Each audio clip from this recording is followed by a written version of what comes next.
Good afternoon, everyone, and welcome to Community at Treasure. As always, it's a pleasure to be with you guys here this afternoon. We have, like every afternoon, some great information for you that is going to help us all to stay updated with everything that is happening around us, everything that is affecting our communities, things that we want to know a little bit more about, and in general, things that it's going to help us all to understand a little bit more about what options do we have in the world. So with that, we have, one of my co-hosts that usually is with me almost every afternoon. So Alex, welcome. Always a pleasure to have you on the show. Thank you so much, Hugo. Thanks so much for having me here. It's always a pleasure to be here, and especially today, in which today we have such an important topic, an important discussion with such an incredible person, Tom. Thanks so much for having me here. It's always a pleasure. Good afternoon, gentlemen. Thanks for having me. I appreciate being here. Great, Tom. So, Tom, like you said, it's a pleasure having you here. But most importantly, we want to know a little bit about you. Tell us, a little bit about your background, and tell us what is the subject that you have to share with us and our community today. Well, let's see a little bit about myself. I've kind of been in the mortgage and financing industry for the past 19, 20 years. And about 10 years before that, I was in the real estate industry. So I've seen a lot of things happen over the past 20 years or so being in financing. So a lot of experience as far as the goods and how to take care of times like this when there's good opportunities, and still good things out there to take advantage of. Great, Tom. I'm sure, like as you said, you've seen a lot of different things. So you kind of like understand that this sort of like different market that we're all living in is something that eventually, will come to some sort of normality. We all are kind of like understanding a little bit of everything as things go. But with your experience and knowing about mortgages and everything, what are the options today? If I'm looking to buy a new home and I'm looking to get a mortgage for it, what are my options in today's market? Well, there's still some great opportunities and options available. There's still conventional loan financing, which is still available with as little as 3% down for first-time home buyers. First-time home buyer is somebody that hasn't been on title to a property in the past 3 years. So there is still that program available with 3% down on a conventional loan. And also there's 5% down conventional loans, 10% of those loans are still available. FHA loans are also still available with 3.5% down. Granted, there's been a little bit of a change as far as the credit scores that are required, but their credit scores are still requiring a 640 can get you into an FHA loan with 3.5% down. And of course, there's still VA loans available. Still plenty of loan programs out there to choose from. That question was key, Tom, because a lot of us were asking ourselves if the lenders were still working with home buyers. So that's key to know. And based on that, consider today's market. What are the options when it comes to the documents? What kind of documents are required under this new time, under these new market conditions? Well, typically the documents that are required for any loan program, I usually like to call it 20 minutes for 20 questions. And it's basically what has taken place with an individual or the applicant's employment and income for their last 2 years. So, typically the things that we would ask for, of course, one of the first things is your government issue ID, a photocopy of your driver's license. If you're a salaried employee, then the most current consecutive paycheck stubs will work, preferably 2, if not 3 of them. And if you're self-employed, then we'll get into 2 years tax returns, for both the individual returns and for the corporate returns. Bank statements are typically required. Typically 2 months bank statements are required. These are needed to show that the borrowers have the ability for funds for down payment and or closing fees. We can also use gift funds if that's an option. We can get into that. If a borrower is going to be using retirement funds, we'll need those statements, investor accounts. Typically, if I have a borrower that's a W-2 wage earner that is not self-employed, I can get away with just their 2 years W-2s. So if they have their 2019 and 2018s or 2018 and 17s, those will work in lieu of the full tax returns. And of course, with a self-employed person, you might need a little bit more documentation depending on how many companies they own. If you currently own any real estate, of course, we'll need some documentation. Maybe if this is a second home you're buying, it's an investment property, and you already own a primary house, just some information on the homes that you already own, whether they're your primary, whether they're rented or you're collecting rent on those. And then the final set of documents are typically, you know, if you've gone through a domestic divorce, maybe a divorce decree, things that are specific to each individual, depending on their circumstances. But depending on the person's situation, the documentation to follow that up.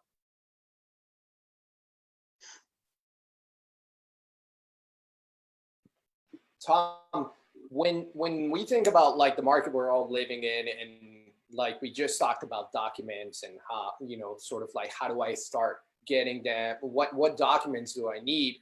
But one question again in this market probably, and it's the question that I know some people have at home, it's how do I start getting those documents to you? Kind of like, what is the process right now that we're remote?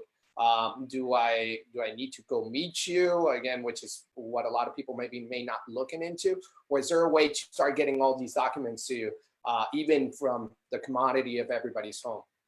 Good question, Hugo. So in today's times, you know, some people, of course, feel uncomfortable meeting, which I completely understand.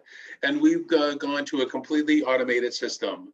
Once I discuss with a client their introductory consultation, I will send them an email, which will allow them to create a secure connection directly to my office in Delray, and they will then upload their documents directly to our private server in Delray. So any kind of tax returns, private documents, anything like that can be directly uploaded to me and my staff without leaving your computer. And as a matter of fact, everything now is electronic. So we do e-signing, electronic signing. Recently had a closing this afternoon. The borrowers didn't need to necessarily spend any more than 5 minutes at the title company. Everything was done electronically. They drove to the title company. They signed 2 pieces of paper, which were notarized, and they left. I think they were in the title company for a matter of 10 minutes instead of being there for an hour. So things have really switched over to the automated system, which makes it substantially easier for all of us. Paperwork, uploading, updating paperwork, communicating. What we're experiencing now is Zooming, communication. All of that has taken its next steps. Great. So that I think that answers a question for a lot of the people out there, which is basically there is not a need for any sort of like interaction. There's also secure links that you're sending them with all the documents. Again, if you think about this, it's people's lives, right? That they're putting a lot of this information, but you're sending them those secure links where they're going to be able to upload them and starting to really find all the information that they need. Because again, I think one thing that I wanted to let people know as well, Tom, is that speaking to you as a lender, it's so crucial because you are the one who is able to really define, okay, here are the options. Here's what now you can go in the market and really look like. And it helps them really define that search and timeline. So thank you again for providing us clarity. So with now having the documents, right, and knowing ultimately, okay, what documents do I need? The next question I think most people will ask is what sort of like, what does the process look like? What is it, you know, in terms of like process, what do I do? Well, and again, just to follow up on meeting customers, and I am a strong believer in meeting people face to face. I used to do a tremendous amount of meetings at Starbucks, and of course, meetings in your office, meeting clients. But again, in today's times, I have no problem doing Zoom meetings with clients as well. As far as the process goes, we'll call it from, let's say, start to finish.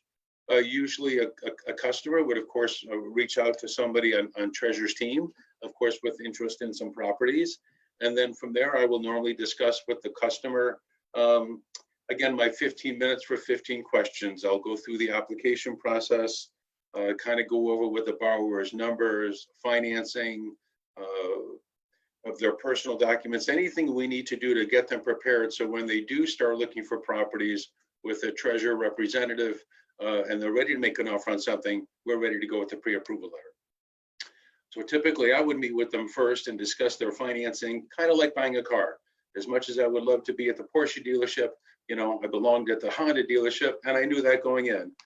So you kind of want to know where you stand financially also, just when you go out looking for a home. So I like to go over numbers. When the customer is comfortable with that, then I issue them a pre-approval letter. And then from that point, you know, one of the great realtors at Treasurer Property Groups will find them their property, and then their offer, they put in their offer, and their offer gets then accepted. And at that point, we have now what's known as a bona fide offer and acceptance. There is a signed purchase agreement at that point, and then I start the actual loan process. Start getting their documents together, submitting them to underwriting, getting an approval, you know, discussing the do's and don'ts of the customer through the process, 2 to 3 week process from start to finish. Thank you, Tom. Tom, you explained to us very detailed all those processes, the 15 minutes for 15 questions, and that's when we are with you directly talking. And but for somebody that is, let me divide this question in 2 or 3 parts. Let's say I am going to buy right now and I'm through the process already. That's one scenario. Now I'm looking to buy it in the next 6 months, and I'm looking to buy the next scenario in the next year. What would be the do's and don'ts that we should consider in this case, in these 3 scenarios? Okay. You know, typically pre-approval letters, a common question people ask me, gentlemen, is how long is my pre-approval letter good for? Typically pre-approval letters are good for as long as an individual's credit report, and I believe it's 90 days. So within 90 or 120 at the most, a new credit report needs to get pulled. So as long as nothing has changed in the borrower's employment from the time I take the application to the time the offer gets accepted, that's how long their pre-approval letter is typically good for. In this flyer that we're all looking at here, the step 1 is kind of the pre-approval process and the application part. You know, the 3rd section is kind of like the setup and everything else that goes along with the processing. I've got an operations team in Delray. I've got a loan partner, and we're in complete communication with the borrower from start to finish. My phone is always on 24/7, so I know questions can come up anytime. As far as your question, Alex, again, a good question, that the do's and don'ts, maybe as far as, okay, Tom, I'm getting prepared, you know, what do I need to do? How do I take care of credit, which is a common question. And again, I can certainly go through some of those. We'll go through the do's first. Of course, you know, when I do meet and we do start uploading documents, of course, the sooner you're able to provide the documentation, the sooner I'm able to provide the pre-approval letter. You know, whether it's tax returns or verifications, you know, I too have to stand by the pre-approval letter, and I want to ensure that when you make an offer on a property and your offer gets accepted, that we're ready to stand behind it and close, you know, on time, if not sooner. You know, of course, disclose all of your income that you acquire. This way we can use as much income as possible to help qualify. And as well as your debts. Of course, along the way, I'm going to need to request the borrower's credit reports. However, there's some things that don't always show up on a credit report. Child support doesn't show up on there sometimes, or alimony. So those are the things we'll need to know about. I like to know about those things up front. Paying bills on time, mortgage, car payments, we all know that. So we all try to do the best we can. In these times right now, of course, I understand things are tight. There's no different on my end. Even if you can make the minimum payments on your credit cards now, would certainly help. You certainly don't need to send any more that's necessary.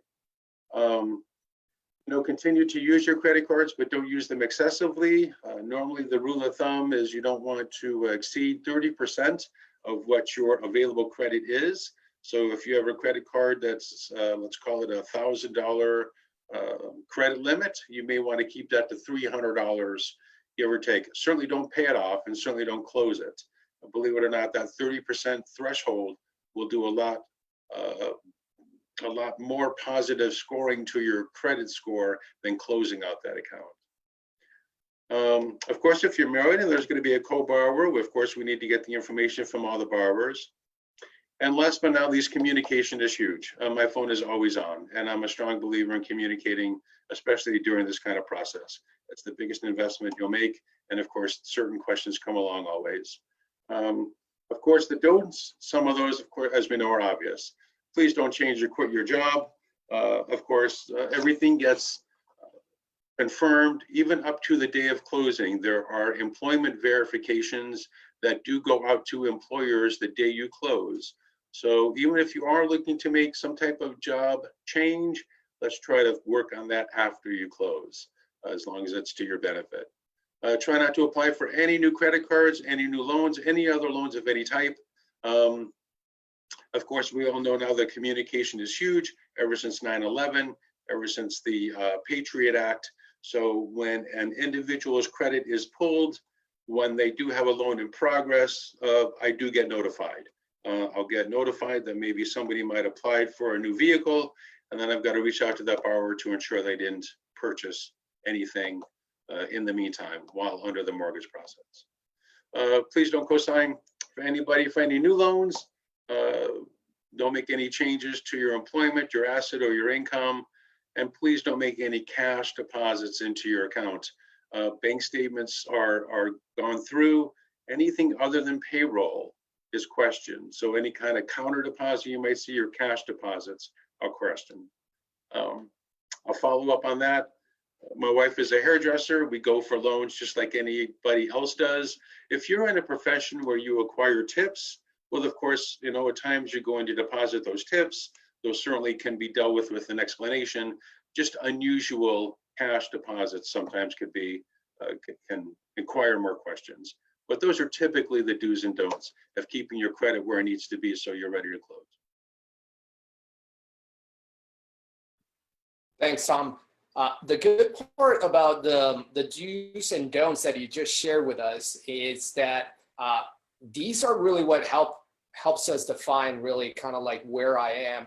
And Tom, one follow-up that I wanted to ask you here that I think to give clarity to everybody is that the scenario, it's a little bit different for every customer, right? They go in and what you are able to help them through the dialogue and the support you give them, besides getting all the paperwork, is exactly like, hey, here's some of the dues that we need to get together for maybe let's say the monthly plan, or maybe it's a few months out. And here's some of the things that we want to restrict or don'ts that we don't want, that we basically don't want to have done. That's what's key about talking to you. Am I correct? Oh, that's another very good point, Hugo. Everybody's financial situation is different than everybody else's, including myself. I can talk to 50 different people, and 50 different people are in a different situation. But yes, that's why I typically like to sit down, go through a client's individual situation, get everything in front of us, go through all of our options. Because yes, even though we're going through the general things that I need to get things started, kind of like fingerprints, everybody's loan situation and scenario is different. And it also allows me to discuss with them, once I do have everything in front of me, what are their best options? And then I can discuss with them, look, this would be a good option. This loan program may be a good option. And maybe this loan program isn't. And this is why this loan program may not be a good option for you. Yeah, definitely. It becomes customizable at that point. You're able to provide those recommendations, what's going to fit best to each individual or each family. With that you kind of share, I think you did a pretty good job stopping at every single part of like really the loan process and kind of what it looks, what are the documents and everything that we're going to need. The other area that I think for us that are homeowners right now, that I think a lot of people are having questions about, especially during these times, it's about, you know, the interest rates have been changing throughout, you know, the last couple of months. And that has brought a lot of people to think about refinancing and is it a good time to refinance and should I refinance? So I think that's the question that I posed to you, Tom. Is it a good time for us to refinance right now? And if it is, what things should I consider? Well, there's a few major factors that go into somebody's benefit of refinancing or not. One of the major things I try to ask the borrower right off the bat is how long they plan to be in the house. So if you're planning on staying in that residence for at least a minimum of 2 years, that's one of the main questions I'll ask, the time you plan to keep that property. The other important factor is how much are you saving, or what is your current rate, and what is your new rate going to be, your new interest rate going to be. So the rule of thumb is you typically like to say 3/4 of a point to a point or more to refinance. I want to ensure that the borrower is going to stay in the house or keep the home for at least another 2 years. And the other benefit possibly to refinancing is to get out of your mortgage insurance. You know, I know that times right now might be a little different, but there's still equity. We are still living in South Florida. South Florida is still one of the, of course, most desired places in the country to live in, and our property values continuously go up. So there's clients that might be in a mortgage right now that they have that equity in there. They could refinance to not only get a lower rate, but maybe eliminate or lower their mortgage insurance altogether. So those are the three main factors I typically ask. How long you plan on being in the home. I try to acquire a statement from their current mortgagor to see what their current rate is and their payoff. And then, of course, see how we could lower their rate and possibly lower or eliminate their mortgage insurance. Tom, I have some questions from the audience, and I'm going to start reading them right now to you. Sure. First question is from Diego. He says, I have a pre-approval letter dated March 8, 2020, good for 120 days. Is this a good pre-approval letter today or not? And I will add to that question, when will be that? Something happened in March, right? Things change in March, talking about loans. What would be that cutoff date where things are considered different than before? Well, Alex, I'm reaching out to all of my customers that I have given pre-approval letters to in the past to just ensure they are still pre-approved to today's changes. So I would ask, I would ask that individual to maybe reach out to their loan representative, maybe ask them, look, you pre-approved me 2 or 3 months ago.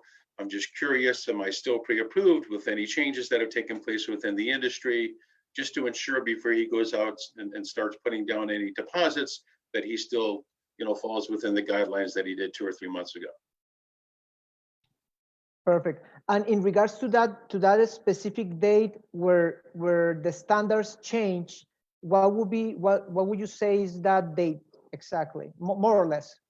Well, to be honest with you, I get 2 emails per day now, one at 9 a.m. and one at 3 p.m. And both emails tell me what changes have taken place in the industry for that day. So our industry is changing daily. That's why, again, I just like to try to reach out to the customers that I'm currently working with, keeping them updated, letting them know that the changes that are taking place. So yes, there are constant changes. Tom, we're not alone there. Everything is changing on a daily basis. When you think about, we're all adapting every day to new circumstances. So I think loan and mortgages are no different than that, right? Everything else is changing. So it's important to keep that. And excuse me, some of these are positive changes. I'm just because we're going through this, these aren't negative changes. There are, the industry, it's still a purchase market. So we are still, the changes, they are not all negative. Some of them are very positive changes that help the market continuously grow. Yeah, no, yeah, I agree with you. I think Sure. in general, a lot of the changes we're seeing socially as well are good. Again, they're allowing us to explore new boundaries and to look at things a little bit different.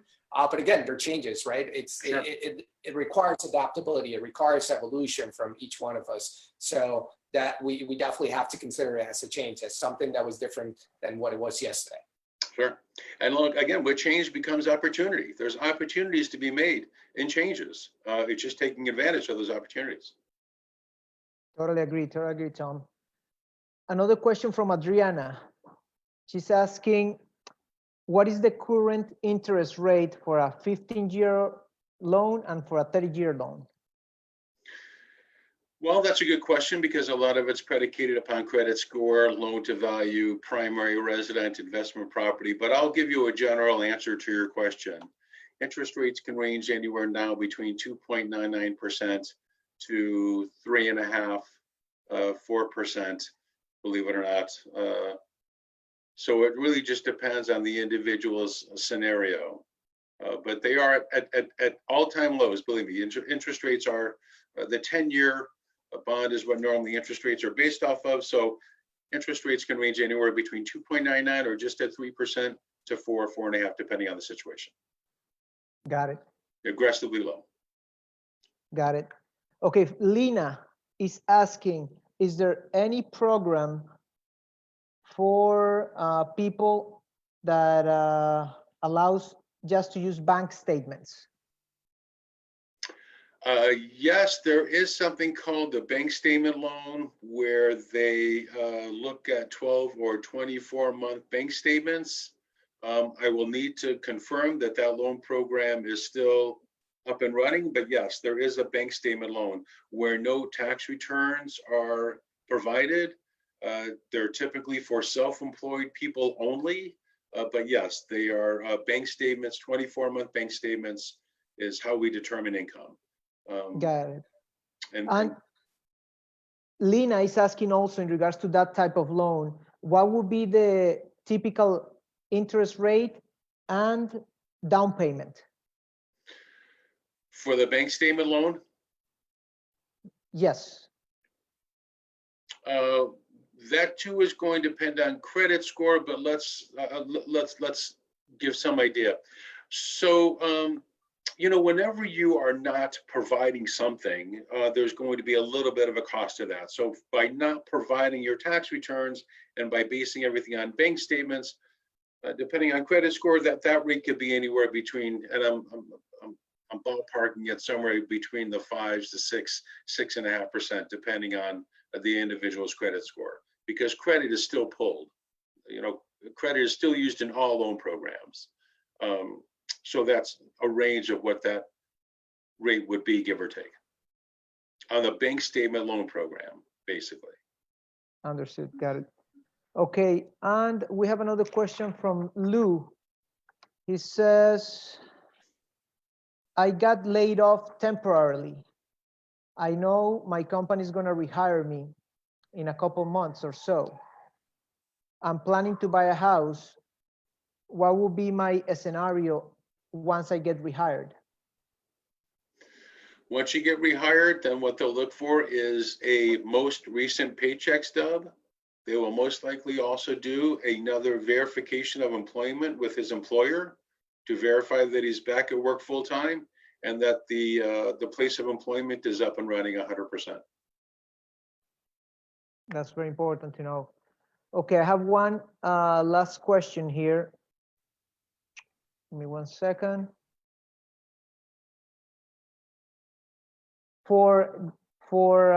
This is a question that I have. If I'm planning to buy a house, there's a lot of people is asking themselves, it is the right time to buy a house? So I guess it depends, right? It always depends. And what I was, please correct me and feel free to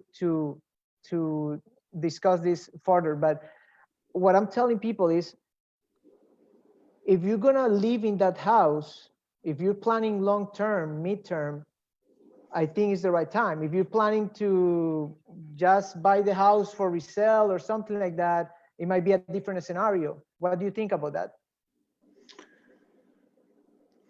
Well, I'm a strong believer in home ownership. And even though I do mortgages for a living, I'm a strong believer in home ownership. I think that, look, even for my own kids, to be honest with you, yes, I had them rent for a year to be sure that they were able to make those payments. But I also made sure that now that they were able to find a place to purchase. With real estate over the years have been a very long-term secure investment. Not only do you always need a place to sleep at night, but it's always been even probably better than the stock market, and certainly not as many ups and downs. So I'm a very strong believer in real estate, holding on to real estate. You gain good equity with property over time by just living in it. So yes, I'm a strong believer in owning something. Renting is a very nice way to get started. But of course, renting, you're always at the mercy of course, the landlord, doesn't necessarily have the obligation to always renew the lease with you. You always have whether rent is going up or whether he decides to evict you because he needs somebody else to move in there or raise the rent. So, I'm a little bit one-sided on that. I'm a strong believer in home ownership.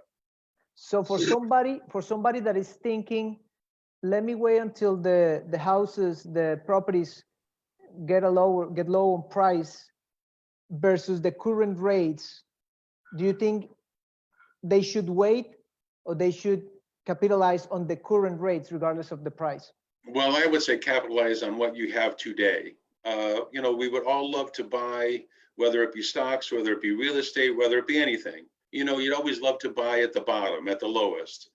But if anybody on this call knows what the bottom or what the lowest is, we all have our own little different, opinion of what that might be. You buy when you're ready, because believe me, in time, you'll end up being happy you made that decision. Because look, it's one of those things that my wife used to tell me before we had kids: if you wait till you're ready, you'll never have them. So you have to, make the commitment, get into the property, and start gaining the benefits of being a homeowner. So yes, I'm if you find something you like now that's on the market now, take the opportunity now, because that's what it is, an opportunity.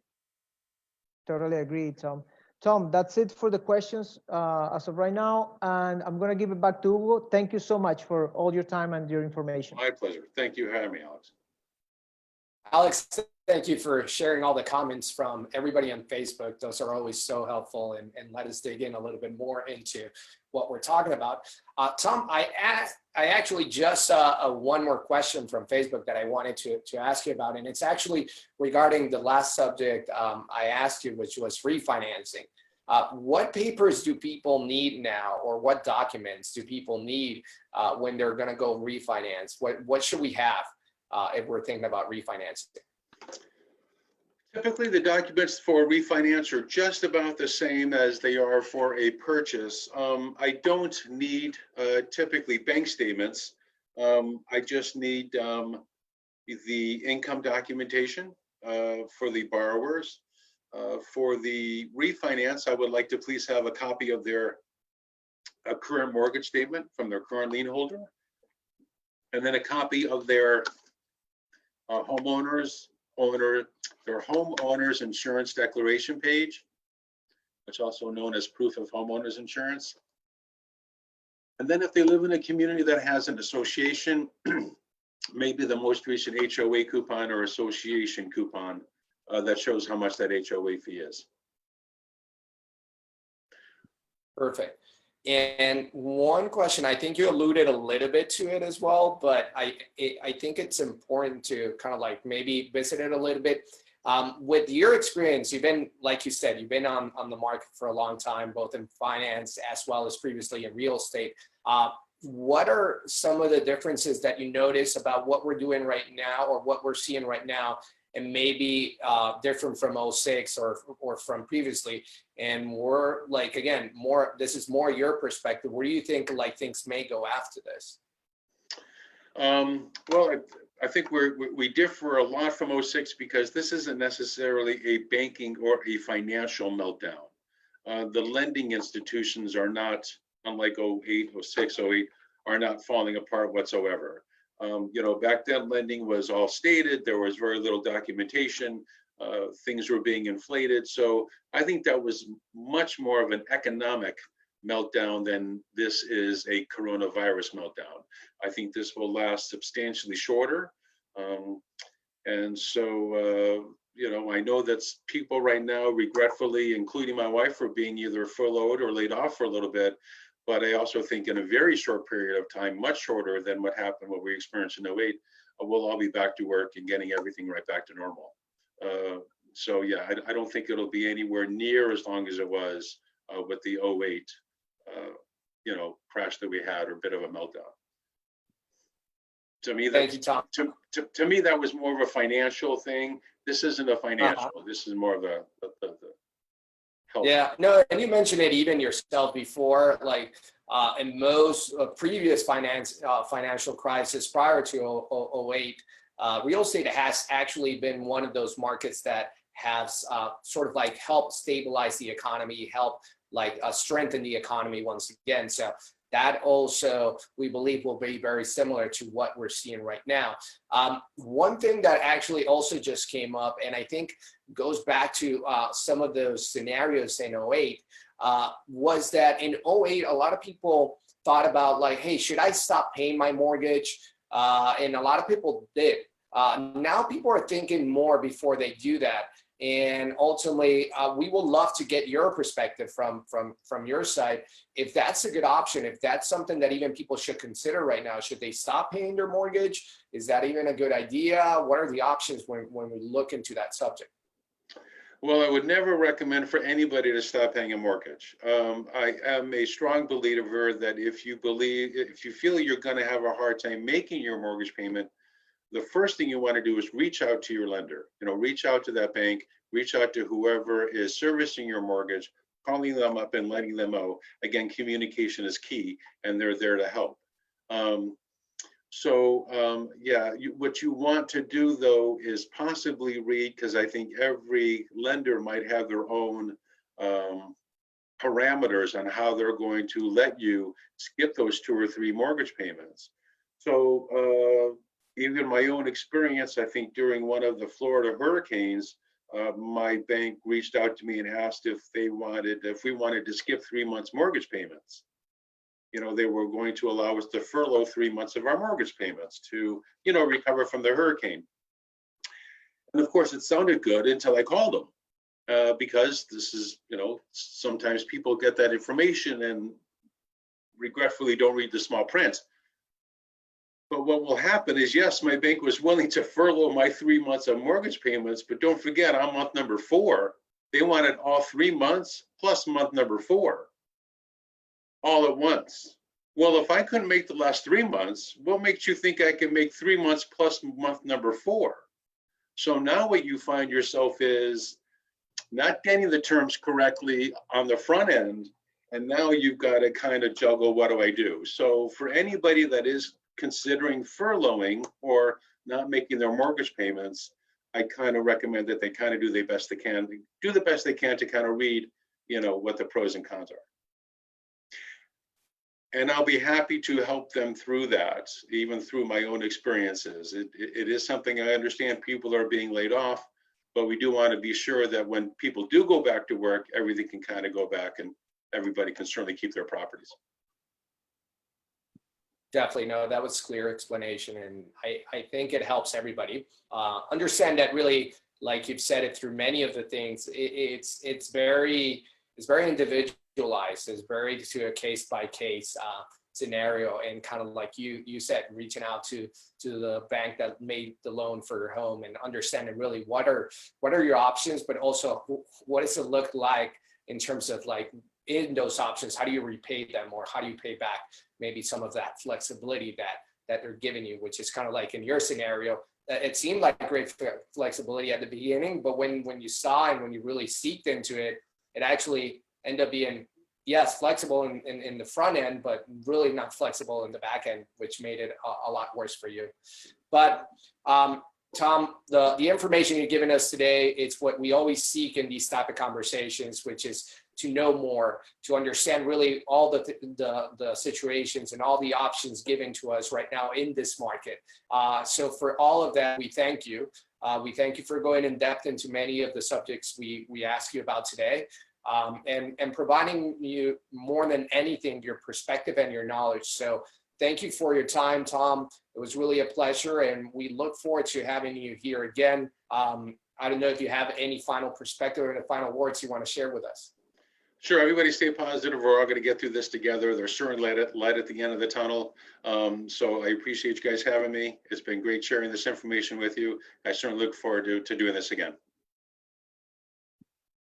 Perfect, Tom. Thank you. Alex, thank you again for being here, for co-hosting, and not only doing that, but making sure that we can capture all those great questions that come from our public and in Facebook and everybody following us. So thank you always for being a great partner to everything we do here.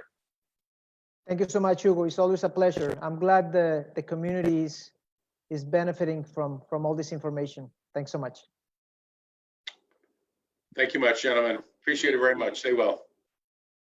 Thank you, Tom. Well, great, everyone. This was Community at Treasure. It's always a pleasure to have all of you, like we say it at the beginning, and we always say it at the end. We're going to come back with more information. Don't forget that we're here every day at 4 p.m. So tomorrow we have another good subject. We're going to go and dive a little bit into marketing. Our show tomorrow will be in Spanish. Remember, we have our customers are both Spanish speakers and English speakers. So we do a little bit for both. So always a pleasure being with all of you. You have a lovely evening, and God bless us all. Goodbye. Bye, everybody.